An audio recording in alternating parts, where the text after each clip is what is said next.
get with you guys and talk a little bit about some mindfulness, what it is, and things you can do to work on it, not just for you adults, but also with children, because I mean, their schedules might be thrown off a bit right now and all of that just because of everything that's going on. So, they may also be having difficulties adjusting to this homeschooling, even not just you guys. You're listening to the Create Yourself podcast. I believe that life isn't about finding yourself, but creating yourself. I'm your host, Sarah Fegley, and I'm here to help you create your life through positivity, self-confidence, and self-care. Keep listening for all of the best tips and tricks to get you through this crazy thing called life and make a few friends along the way.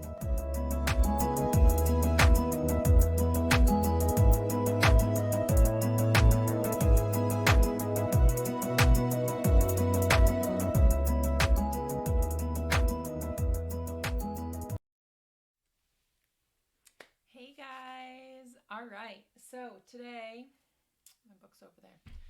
All right, I want to.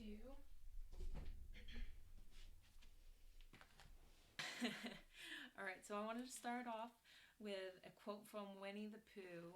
It says, "You are braver than you believe, stronger than you seem, and smarter than you think." I love Winnie the Pooh. Always so smart. All right, so I'm trying to. I can't. Here we go. All right, I should be able to see the comments as you guys are talking.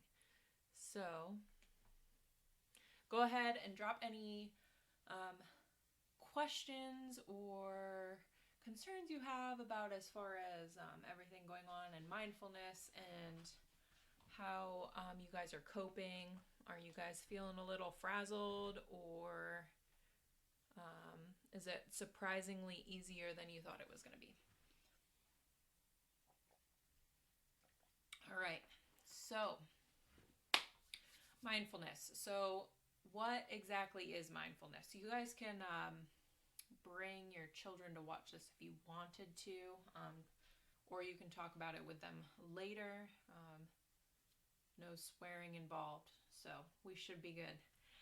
Mindfulness is the ability to to be fully present in the moment. So, to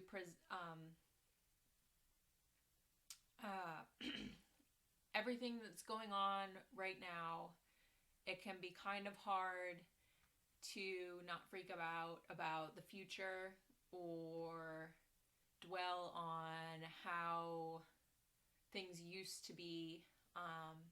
So being fully present in how it is right now and how to work with what you have at this moment, that is going to be mindfulness. And that is what I'm going to challenge you guys to work on this week and see how much that changes your perspective on everything and even just your general attitude towards life right now and your stress levels.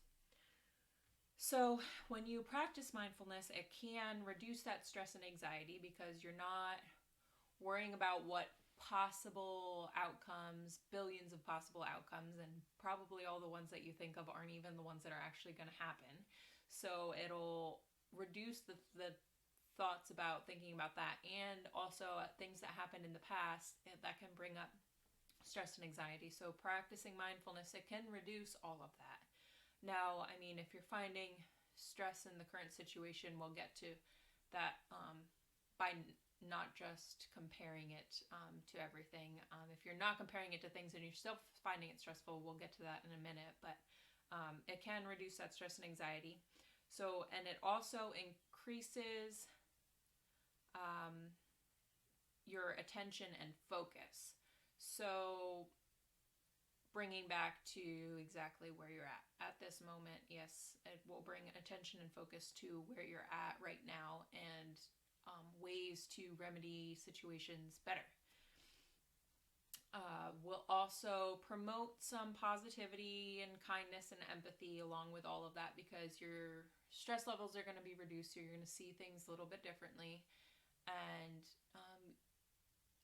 you know, somebody makes a mess on the floor, instead of immediately reacting in a stressful, because you're already stressed, and immediately reacting in a negative manner as far as, oh my gosh, now I have to clean this up or something. You're just going to be like, okay, it was an accident. You're going to see it immediately as it was an accident versus I'm already stressed and now I have this and now just everything blew up. So that's also how it will reduce your stress. Yay, right? Strengthen your self-control just by doing that, and it can develop your problem-solving and decision-making skills, kids. So being present in the moment, you can work on fixing the present situation, and you can figure out what you have the ability to work on yourself and change, not what you can't control. So those are some really cool things that happen with mindfulness. And oh geez, it's hard to stretch. Some of the best activities. So the first one is going to be breathing. So you're going to inhale through your nose and pause. Exhale out your nose and pause. That's more like breathing like a bear. So it's a little bit different than in through your nose and out through your mouth. And then you're going to breathe in for a count of 3 or 4. Pause for 1 or 2. Breathe out for 3 or 4. Pause for 1 or 2. And you're going to repeat that a few times. So that's breathing like a bear. It's easier to put it in perspective when you treat it like animals for little kids. So we're going to breathe. Everybody do it. Ready? Breathe in through your nose. 1, 2, 3, 4. Hold it. 1, 2, out. 2, 3, 4. Hold it. 2. All right. And then you keep practicing that.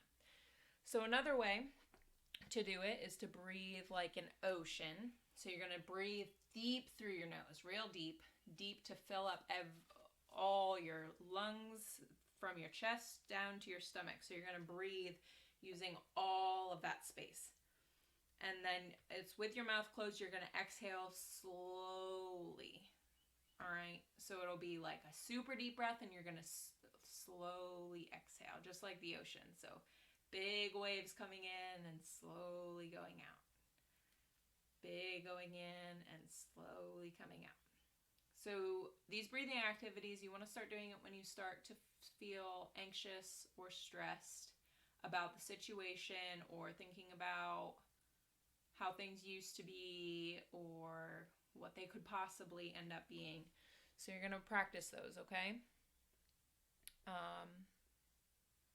Now, a great way to have kids think about active mindfulness. It's sometimes, kids and adults, you have trouble sitting still and being in the moment instead of having your mind think about everything that's going on at one time. So you're going to turn on your spidey senses is the best way to put it for kids to understand.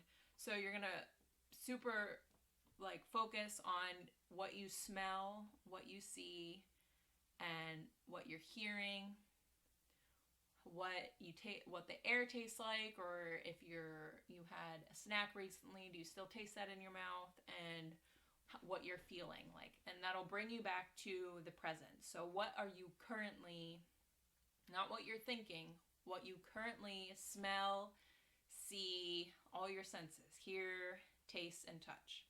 Okay? And then you're gonna, for 2 or 3 minutes, focus on those, ask them questions about different things regarding those and how they feel about all of those. So that's a great way to put it for kids. Spidey senses. I don't know how else to phrase it.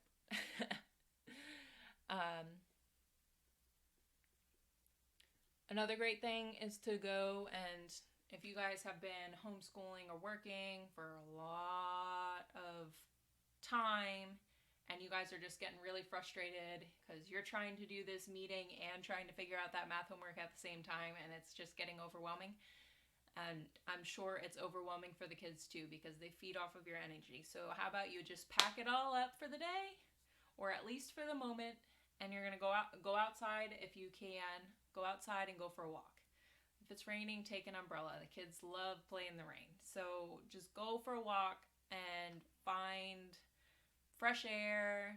Maybe look and see if you can find any frogs or turtles, or count the flowers. Whatever you need to do, take a nice break, relax in nature, bring yourself back to calm, and then try again all your stuff that you were working on. Try that again with a fresh mind. You'll have a different perspective on it. You'll be more calm. You'll have fresh focus, and you might be able to understand it and wrap your head around it a little bit easier. All right. So a great way for little kids especially, things to do to practice like your senses and mindfulness about current moment. Sensory bags, blind taste tests. That's a fun game to do. A pinwheel, make a pinwheel and practice your breathing using that. So you're going to breathe onto the pinwheel, and so that way it spins every time you're exhaling. That's some fun things to do. Nice activities for them to be able to do on their own. I mean, the blind taste test, maybe not necessarily, but things to do on their own, so you guys can practice whatever that it is that you need to. Things that will keep them entertained and still bring in that mindfulness. And then gratitude as well is a great thing to practice for the whole family. Take at some point during the day, I just try and take a moment to say at least one thing that you were super thankful for that day. And you'll go to bed feeling a lot better about how your day went if you end the day by practicing that gratitude. Especially when you practice it with your kids, they usually see a bunch of positive things throughout the day, more so than adults, and it really brings you back into focus, like, oh, I really didn't mess up as much as I thought I did. So it'll be a great way to ease yourself into sleep, because you're going to be a lot more relaxed, because you're going to be in that positive state. All right, so go ahead and comment either your favorite one that I mentioned tip, or what you guys like to practice when it comes to mindfulness, whether that be family yoga time or whatever it is. But I look forward to hearing from you, and have a great rest of your day. What were some of your favorite tips? Head over to the Create Yourself community and let everyone know, so you can get connected with others who are also just starting, while getting advice from those who have been there, done that.